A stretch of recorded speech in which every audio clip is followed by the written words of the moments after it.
Welcome to the news headlines this Holy Saturday. Russian President Vladimir Putin has announced a brief Easter ceasefire in Ukraine, but Kyiv remains skeptical. Ukrainian officials report continued Russian attacks despite the truce, which was set to last 30 hours. President Zelensky has called for a full 30-day ceasefire instead. Meanwhile, US-led peace talks are stalling, and both sides exchanged hundreds of prisoners in one of the war's largest swaps, even as frontline fighting intensifies. Yemeni media report 3 dead, 4 injured in new U.S. airstrikes on Sana'a. Meanwhile, Qassam brigades say the fate of an Israeli-American captive is unknown after discovering the body of his guard.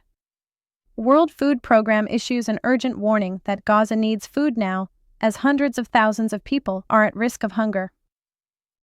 Nearly 200 Christians have been killed in a week of terrorist violence across Nigeria, according to Bishop Matthew Kuka, who criticized the government's failure to confront the escalating attacks. A Palm Sunday massacre left at least 56 dead, with Fulani herdsmen accused of torching homes and killing women, children, and the elderly. Victims' families were left traumatized by the aftermath.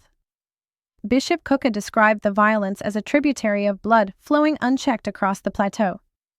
He warned that Nigeria is gripped by complacency, with terrorists embedded in power structures, while Christian communities remain defenseless against growing jihadist aggression and injustice.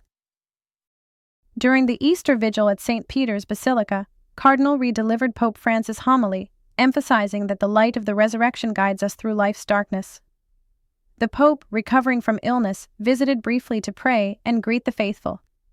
He urged believers to embrace Easter hope with humility, nurture it like a seed in our hearts, and reflect it in daily acts of compassion.